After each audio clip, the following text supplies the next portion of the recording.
Hey, welcome to Northpointe Plus, the follow-up podcast. This is so weird for me to do the open. Yeah, I like it. I'm used to listening to it. We're at episode 75, 75 straight weeks. You know, if you weren't going to be here, I was going to talk to Chuck and tell him, hey, I want the camera angle to be one here, and then I'm going to have a mustache for me in your seat and just talk to myself back and forth. Just go back and forth. But yeah.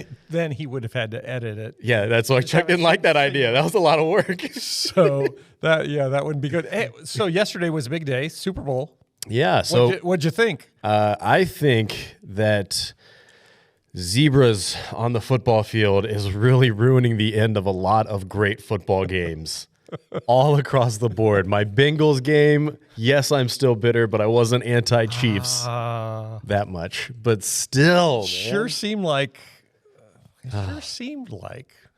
they made it much easier on both the last two games for the Chiefs to win. And I say that as a father of several kids who are Chiefs fans, being from Southwest Missouri. That they're close. So yeah. Well, I hope their fandom just goes downhill from now on as a Bengals fan. Chiefs Nation. We hope you never get back there again. I will say. So the commercials. This was an all-time great commercial to me because I'm looking for my remote because I think it was Tubi or something like that. Yeah. That like had a pop on the bottom and thought my channel changed, and I thought my kid grabbed the remote, so I'm like ready to like chuck a child out of the way looking for the remote control, and my wife goes, "I think it's a commercial." Yeah, I had my laptop, and so I'm sitting on the couch working, and Deb said, "What'd you touch? What'd you touch?" I said, "I didn't do anything." How to send America into a panic attack right there. What'd you think of the commercials? I didn't pay attention to a ton because it was like I'm gonna watch football and ignore my children who want to play with me until commercials. Commercial time. And then we would play. So funny. I didn't watch Rihanna or the halftime show or any of that. That's funny. Because I was watching the game, and then when the game wasn't on, I was with my kids. I actually thought there were more fun commercials. Yeah. Than last year anyway. Last year I felt like was a bad year. There's some creative stuff, but let's talk about the sermon instead. Okay. I could go. Oh yeah, we could football all day. So we're in this series called Disappointed. We are. Are you disappointed in that? I mean, not yet, but other people could be. Like, we could be hitting the nail on the head right now with disappointment. And yesterday you were talking about disappointed with your job because your boss was gone. Yeah, right. I know if you weren't going to be here today. So you could say anything that you want. So Rick was on a ski trip. Like, let's just go ahead and throw that out here. We talk about disappointment with your job, and Rick just leaves the state. That's what happens. And you can't tell on camera, but I am suffering as a result of my ski trip. There are some sore muscles. Northpointe Plus, sponsored by ibuprofen. Yeah, yes, actually. And if you're a skier, let me just say, if you're a skier, let me know. Because I went with three guys from Northpointe, and we could maybe make this into a ski retreat. There you go. And it was good. We had lots of good conversations, and it was beautiful. Lots of nice snow in Utah. The mountains were gorgeous. I just picture you going on what's the chairs called? The lift chairs, right? Yeah, chairlifts. And chairlifts. And you just like live streaming in that moment on a chairlift. That's what I'm picturing. That's exactly what happened, right? So yeah, actually, we talked to a number of people that were people that go out and spend a month there work remotely and just ski on the good days. And I said, I wonder if I could do that. I said, I could probably preach from the mountains. That would not be bad at all. Mountaintop series. A mountaintop experience. Yeah. So anyways, disappointed with work. Yeah. Tell me about it. Disappointed with your job was what we were talking about. And we really tried to look through the story of Saul and David because I think Saul was a really poor leader. And what's funny about Saul and David is I know I'm already like going on tangents. There are so many angles to look at that story from. Yeah. So we looked at it from like the employer-employee relationship, but David is also the son-in-law to Saul. So like there's a whole family aspect of analyzing that. So there's tons of stuff you can get into with these guys, but we looked at it from the employer-employee kind of relationship, management, leadership, all of those.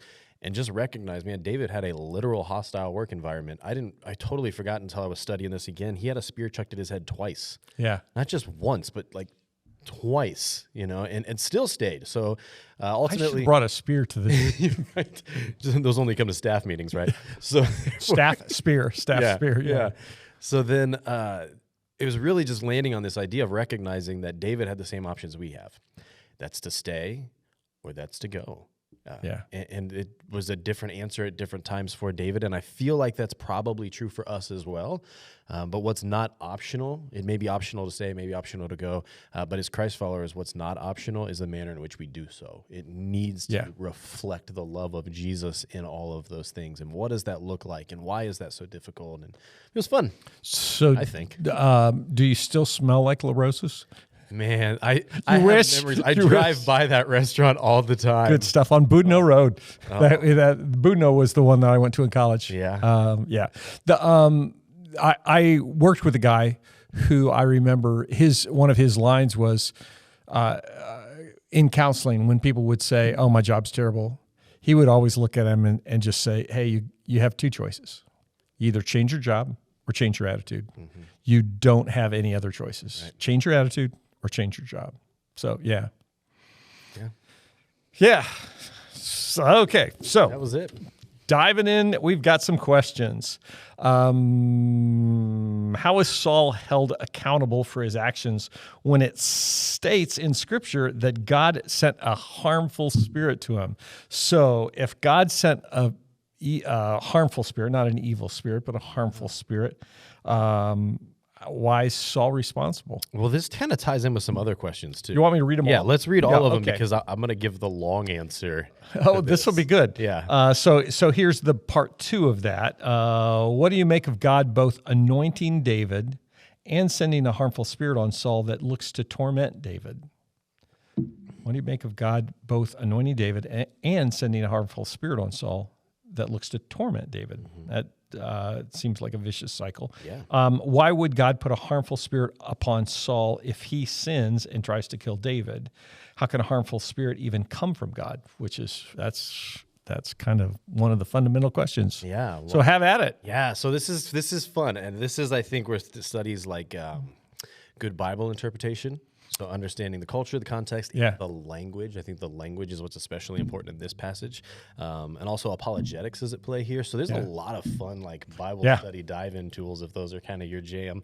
But I think there's 3 things I just want to hit on. I got little notes here, so I'm going to make my notes come down. First, I think the Bible frequently refers to acts of deserved punishment from God that he's inflicted upon his people throughout history. So say that again. The Bible frequently refers to acts of deserved punishment that God has inflicted upon people throughout history. Yep. Let's go all the way back to the flood, for instance. Yep. Was God mean in the flood? Or just being just? Was he just in the flood? Yeah. The whole world was wicked. And so that's a problem that we put at hand is we automatically lean into this idea that we're good people and that other people are good people and that God is mean by punishing me as good people. I'm not a good person. Yeah. I'm not a good person. In fact, I could line up people all the way down Webb Road out here that would they may be Jake there is now. Not a good person, and here is why. I talked about my manager from La Rosa's yesterday. He'd probably be in that line if we're being honest, right? So I'm not good. We are not good. We are all sin-sick, black-hearted sinners. Yeah. Right?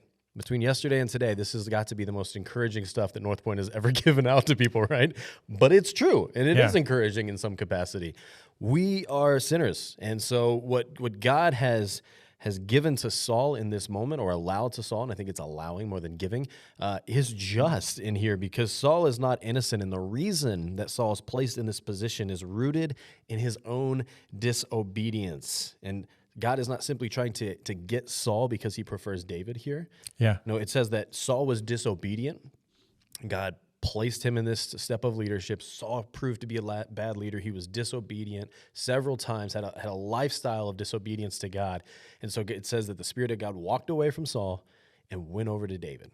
So Saul is to blame. Let's go ahead and just start right there. We're not blaming God. We're blaming Saul. He deserves this. And if we end it there, boom, we could do that. But I think there's more at play as well. I think the other thing we can look at here is regarding this idea of sending an evil spirit upon Saul is kind of in what sense is the spirit from the Lord?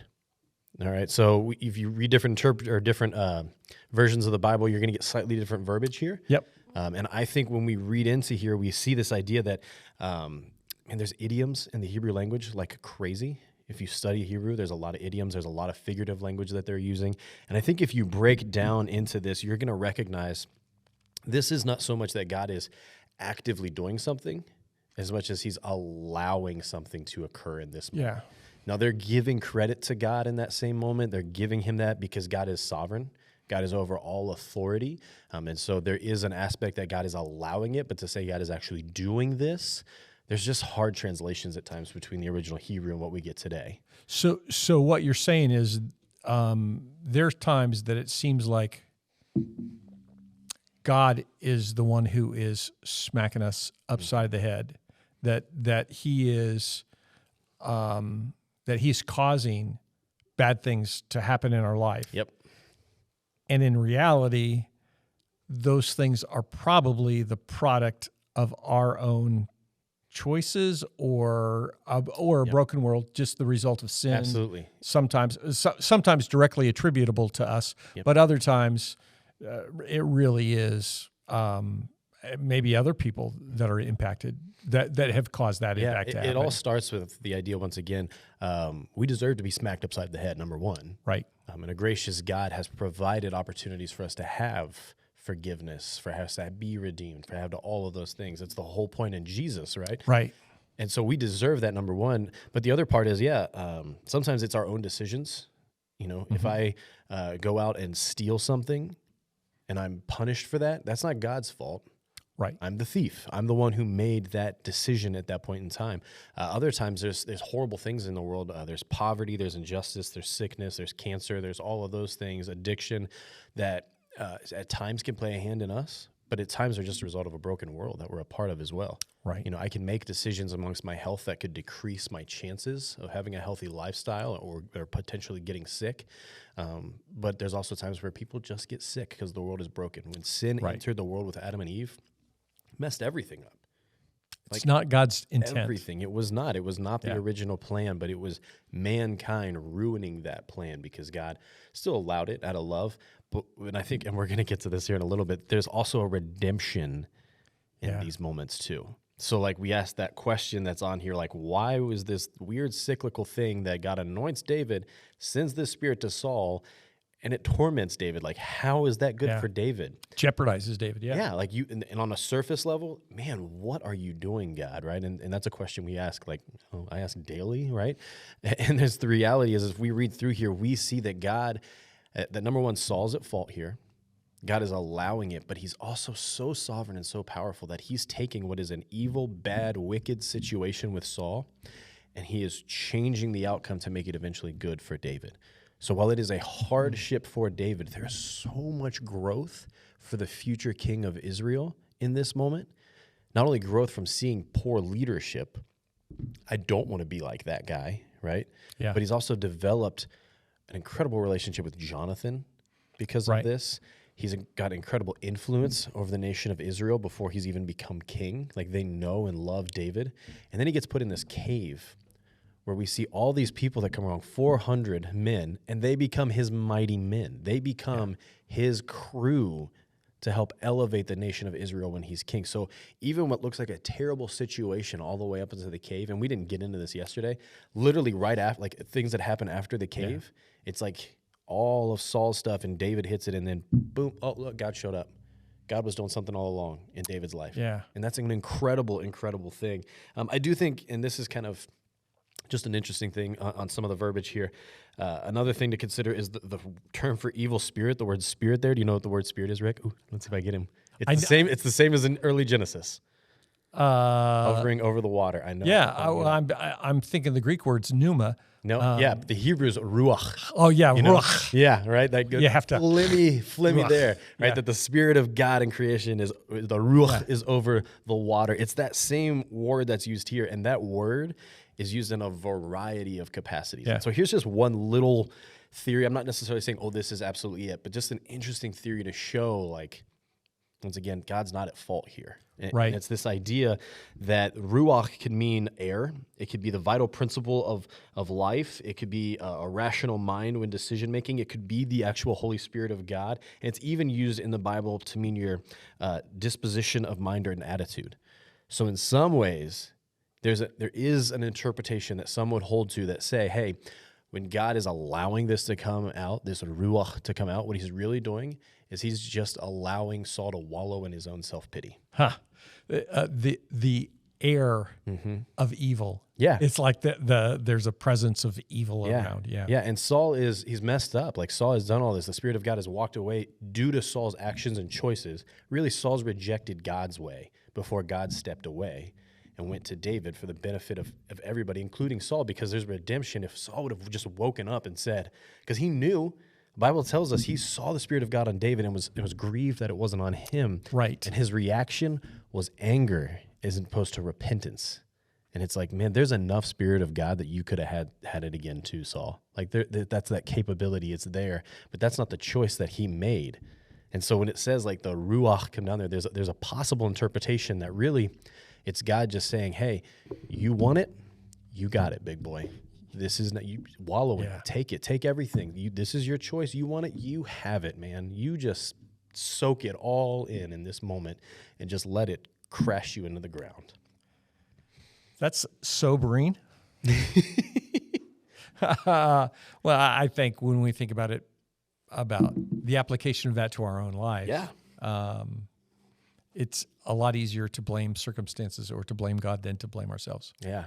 It's always easier to blame anything but me. Which maybe that's a good thing to tease for you who are listening.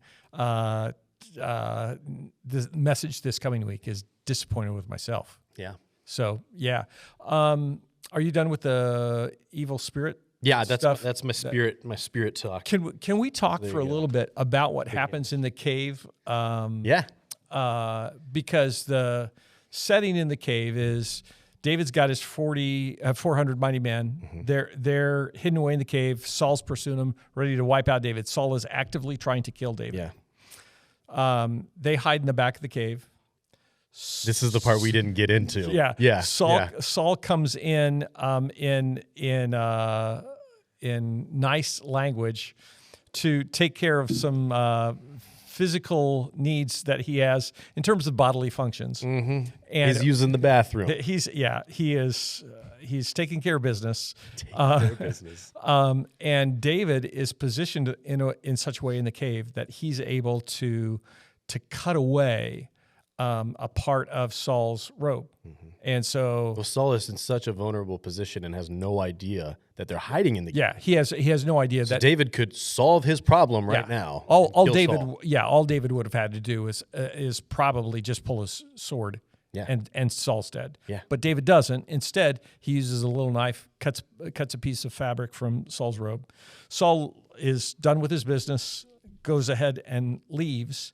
And then David comes out and says, Saul, basically there's a confrontation that happens outside the cave where David yells back and says, hey, I'm not trying to get you. I trust God.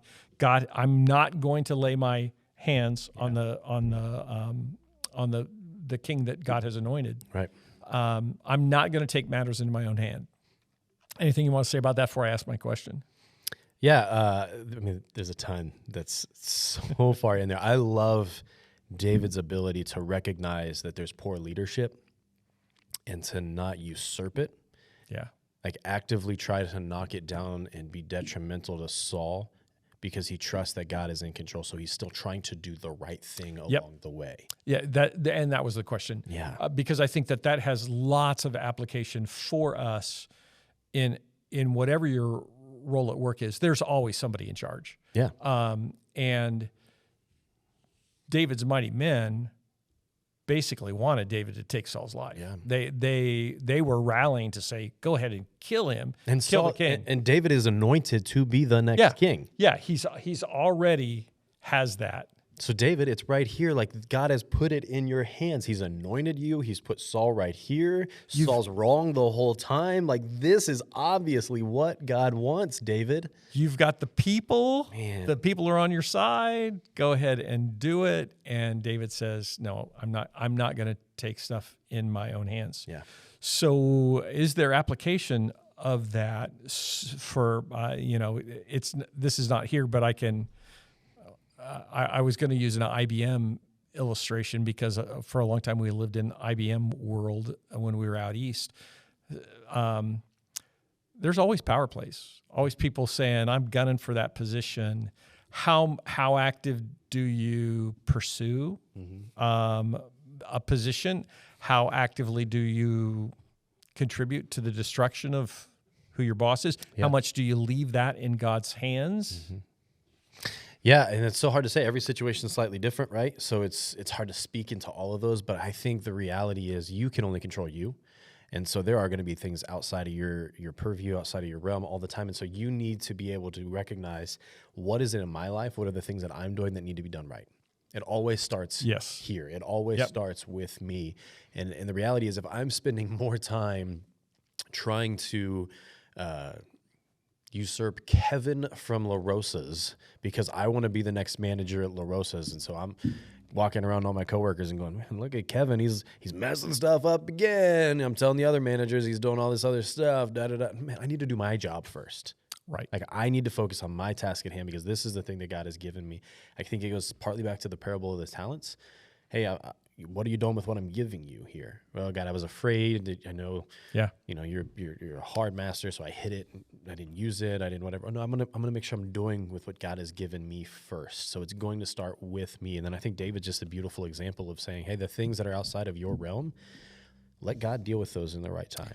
Yeah. Because there's probably something in here, and we could probably dive into it more, that David maybe wasn't ready to be king. Israel wasn't ready to be king.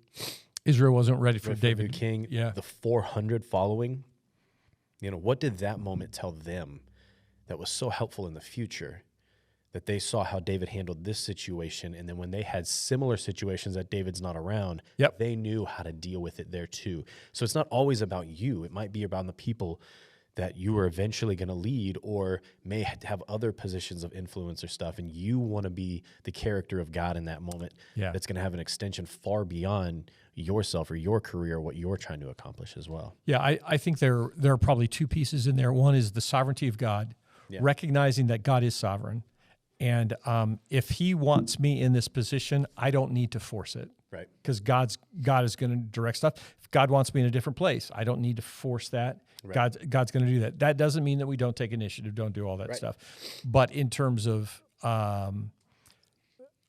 this is the second thing that I was going to say is reflecting on 40 years of work history and lots of counsel. Whenever somebody actively pursues the destruction of their boss, and they end up in that position, there are others who actively pursue their destruction. It's the law of the harvest. Yeah. What if we are faithful in the role that we have, it may not happen in the time or in the way that we want, but we can trust that God's in charge of that, and that if we live out the character of God, God's going to be faithful. If we're faithful to God, God's going to be faithful to us. Right. And I do think there's a piece in part of that, and we don't know every conversation that Saul and David had. Right. But I got to think at some point in time, they have this meeting outside the cave, and David saying, I'm not trying to get you. I'm not trying to whatever. I got to think that there's different times where David has probably tried to remind Saul. Maybe it was after the second spear went by his head. We're on the same team. We're doing these things.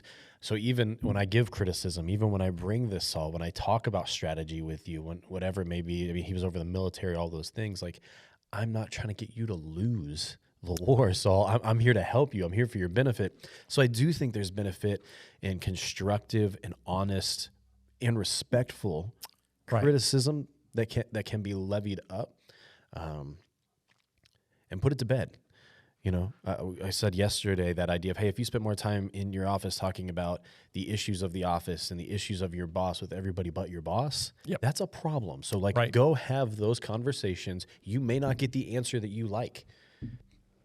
It doesn't make you right or wrong necessarily, but let's just say you are right. Your way is right. Your thinking is right, and your boss still says I'm not doing that. I'm not doing that project. We're not going in that manner. We're not changing that culture thing. All those things. Okay, you've done what you needed to be able to do. Step back and let God handle the rest of the situation. Yeah. So I would say, hey, have the honest conversations. Your organization needs that. Your boss needs that. You need that. You don't need to hold that in. Have those conversations. Do it in a respectful manner. And trust that God is still in control when you don't get the answer that maybe you want. Right. Anything else on the cave? Not for me. That wasn't a part of the sermon? No, that's on down the line. Another question. Would you say you should try to have a new job opportunity before you leave? Should you have one in the hand before you cut the ties? Right. There's a wisdom in that in mind. So there's a comfort in that, I would hope. I think it's foolish. You see people that are job hopping all the time, and it can be very detrimental to their family, to their reputation, all that other stuff. If you get a resume and you see, you've had 10 jobs in the past 4 years, what in the world? There's going to be some hesitancy to probably hire, those kinds of things. So there is some wisdom in sticking things out. Some of the stuff that I read as I was kind of looking through this of hey, when do you leave? When do you stay? What is that? What is the good advice for there? You can leave too early. You can leave too late. Yep. The best suggestion I heard was leave a little late. Don't try to hit that perfect mark or whatever, because you're going to have emotions involved in the situations. Stay a little longer than you probably think you should in there, because that's going to give you the least amount of harm. Yeah. In reality, it might be a little harder for a little longer than you want it to be, but there's a lot of harm in leaving early, and there's a lot of harm in leaving late. So leave a little late. Try and leave a little late in those things. I do think there's wisdom in saying, hey, find the other opportunity that's there, but there's also times that you don't have that choice. If you're in a situation where there is, some sort of assault, if there's some sort of abuse that's happening, sexual misconduct, all of those things, ring the bell and walk away. Right. Or if you're in a thing where you are just worn out, overworked, beat down, and it's detrimental to your family, ring the bell and walk away. Hey, I have to go because this is what's best for my family. Hopefully you've established some margin in your life to be able to function at that point in time. And so maybe you're leaving a little late because you're recognizing I need to go. I'm going to go. I got to get my ducks a little bit more in a row, and then I'm going to get out of here as soon as I can, trusting that God's got something for me. I don't have it all planned out. I wish I had it all planned out, but I'm going to stay a little bit longer. I'm going to make sure my ducks are in a row so that I'm not putting my family in a horrible situation where we have a little margin to survive and do what we need to do, and then I'm going to go.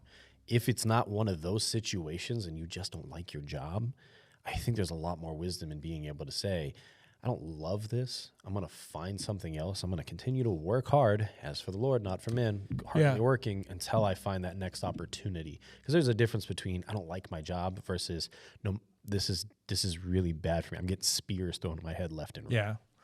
I'm just as we're talking, I'm thinking about the transitions I've had. So, for a lot of people, they'll say, good night. You've had lots of jobs. So over 40 years, I think I've been in 6 different positions, 6 different physical locations. I'm a millennial, so we have different jobs all the time, man. Yeah. So you can talk about 40 years and 6 jobs, and we're like, is that a Tuesday? Come on, man. Yeah, how many were side hustles, Rick? Let's go. One of the transitions, it just became clear that I wasn't in the right place anymore. That I could have kept doing my job. It was not what I was all that excited about doing. It was, it wasn't, I felt like it wasn't utilizing my giftedness. And I came to the place that said, you know what, I think God has closed the chapter here. And then I didn't work. I didn't have a job for probably 7 months. And we were in a position that we could do that. Yeah. Not everybody is, but that was an okay path. In another situation, I was again in a place where I just had a clear sense that we were done, that my ministry time was done, but I continued to minister and do it pretty effectively until God led into a new position. Yeah. And so then one job went from another. kind of seamlessly. And then another transition. I was convinced that where I was is where I was going to be long-term forever. And God kind of stepped in and said, no, this is not where you're supposed to be. You need to be here instead. So there's not I don't think that there's a one-size-fit-all either. I do think that there is a sense of always asking, God, what do you want me to do? And if you, sometimes God says, take a step of faith. Yep. And you don't know what's on the other side. Right. And sometimes God says, you know what? There are lessons for you to be learned in this position until I take you to the next place. I think the one danger I think that we fall into, and if I'm just being honest, I think it's as Americans, is the God of comfort. And so we stay too long in a position, or we don't take that risk that maybe God is calling us to do or whatever, because it's going to cause us harm in our comforts more than it is anything else. God's providing the needs. He's providing the way. He's put the calling. We can recognize the Spirit of God that's there. We've heard it from other people. We see it in His Word. It's right there, but we say no because it's going to cause us to lose comfort at times. Yeah. And that's just straight disobedience. And that's hard. Yeah. And that's hard. And I don't think there's a ton of places in the world that experience that like we do, because we are blessed and cursed. Yeah, so affluent with this. Yeah. Yeah. And we live in a culture that says, if God's calling me to make a move, it's always going to be to a better position, situation. to a better, with more authority, more influence, more money, and that's not necessarily the case. Right. That may not be what's best for us at all. Right. So yeah. All All right, got another question. I'm a stay-at-home mom. Since when? I'm a stay-at-home mom. My 5-year-old son doesn't listen to me and doesn't respect me very much. How do I lower my expectations? I feel like I should probably raise my expectations instead. I discipline my son, but it doesn't seem to work. Yeah. Go for it. Parenting advice. Parenting advice from being disappointed with your job. All right. So I'm assuming there might be a little bit in this question that came from the previous week's talk. So I will be happy to yield to you in some of those things. I do think looking at it, one of the things there is just that recognition that as you're raising kids, obedience is not necessarily the goal. You want obedience. You can look at having a pet. Right, a dog, they go to obedience school and there's commands, there is some strict discipline, there's whatever that might be there. There's a strict system that you can get obedience, and you can do that with your kids. Please don't do that with your kids, because the goal is not Don't obedience. do that only.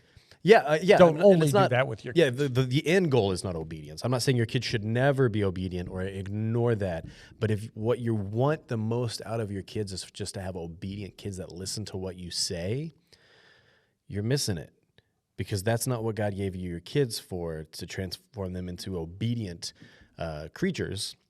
He wants you to raise kids that are going to love and follow after Him. And so you want to get to heart issues rather than behavior issues. And I think that's the big thing that is important. Agree with that I want completely. to get out. Yeah, because I can get a kid to behave, but it's not going to change his heart.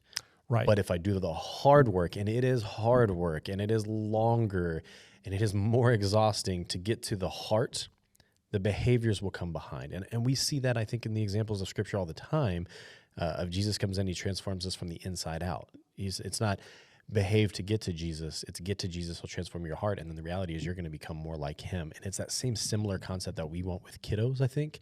And so we want to get to the heart issue on those things. Obedience is a factor in that. It's just not the end goal of raising kids. Yeah, it's so interesting to hear you talk, because I think, man, we are from different generations, different starting places.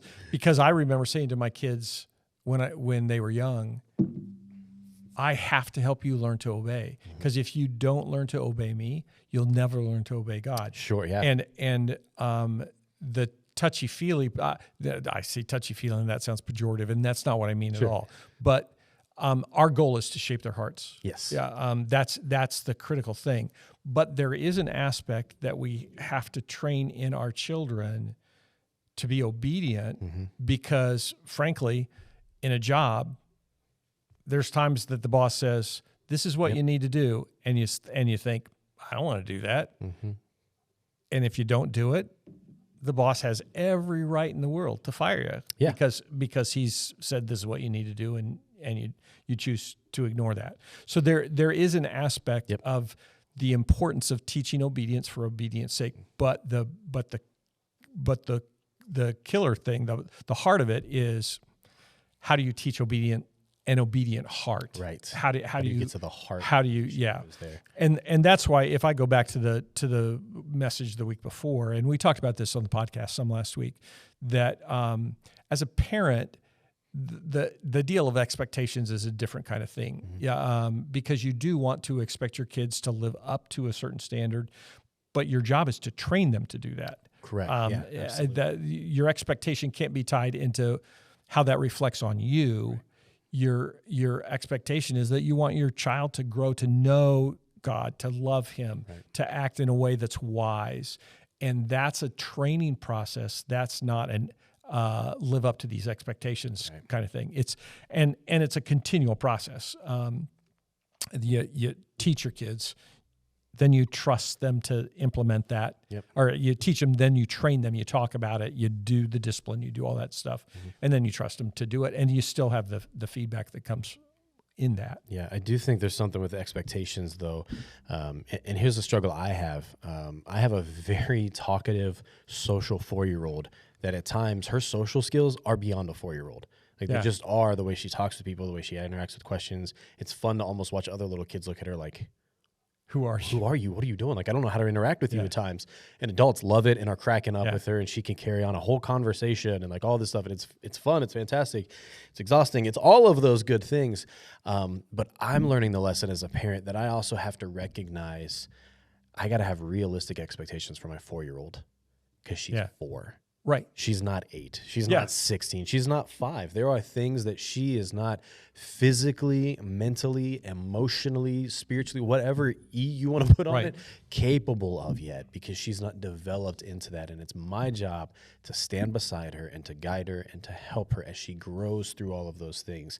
So I need to manage those expectations. And I also at times have to recognize my 4-year-old is different than what my youngest will be like when she's 4. Right. My oldest and my youngest are very different, so I have to have different expectations for them. Boys and girls are different at different ages and development and stuff like that. You have to have different expectations for them. So when you manage the expectations, it's really to look at and say, what are the right expectations that I should have? And shameless plug here for our phase. Do we have any tools for that? Yeah, right. I know you talked about this before, and I will ask me. I'll just don't tell Rick, but I will buy all of the stuff for you and send it your way for all this because I think it's so incredibly good. Yeah. And when we have parents that have new ones come along, we like to give them a little care package that has all of this phase material in there because this stuff is so good at help you understanding, hey, at this age, at this phase, what are the expectations I should have for my kid? And how do I parent to meet those expectations? Not above, not below, but right in line with where they're at developmentally. It's why we do the phase stuff. It's part of why we choose the curriculum that we do to teach kids, because we recognize there's so much benefit into that and then leveraging it to point them to Jesus. Yeah. One last thing that I was thinking about back to when our kids were little. In terms of the expectations with your children, it really helps when you send them into an environment to talk about what the expectations are for them, what you've trained them to do. So, we had 6 kids going to the grocery, especially when the big 3 were little, and we had a 6-year-old, a 4-year-old, and a 2-year-old going to the grocery. If you could imagine, delivery services back then. It didn't exist. But we always said, okay, we would physically be in the parking lot in the car, ready to go in the grocery. We would say, okay, what are the rules in the grocery? And they would say, let me think what they were. Don't touch. So they weren't supposed to touch all the canned goods, all the cereal boxes, all that kind of stuff. Don't touch. Don't ask. So they can't say, "Oh, can I have some cupcakes? Mm-hmm. Can I have these cookies?" Because every aisle that you walk down, they weren't to pick things up off the shelf. They weren't to ask for things. And the third rule was stay close to mom or dad. Mm-hmm. So they couldn't wander off. And so we would have that conversation to say, here what the expectations are. And then it was really easy if they started to drift or if they would pull a box of cookies. They grab the box of Oreos to say, wait a second, what are the rules? Don't touch. Okay, put them back. But my friends like Oreos. That's great. Your friends like Oreos, and great job remembering what the rules are. But to clarify the expectations ahead of time. So if your kids go into somebody else's house, talk about what the expectations are. Say please, say thank you, do all those kinds of things. And I think that can work even within your home with, when dad comes home from work, this is what you want to do. When mom comes back from work, this is what you want to do to help. That all helps in that process. Yeah, good stuff. Anything else? Anything that didn't make it into the sermon that you wish did? No, they got me. They knew 3 of the questions I'll ask, and the one thing that I knew was coming. So and I was prepared. I got it right there. Come on. So any parting shots? Any last words, images that you want to leave? Oh man. Eventually officiating will get better. Football's a long time away. We're gonna miss I was it. going for something spiritual. Oh, you wanted spiritual. My bad. Smell like Jesus. Right? My bad. Yeah, just, leave well, stay well. It's not about the job, man. It's about your relationship with Jesus and other people being able to recognize and see that in you. If you don't make the money or have the position that you wanted, but you had some influence for Jesus, you won. Yep. You won. God's working. Hey, thanks for sticking with us. Looking forward to seeing you on Sunday and next week with Northpointe Plus. Like, share, ring the bell. What else are you supposed to do on social media? No, ring the bell. That's it. That's it. That's a wrap. Thanks.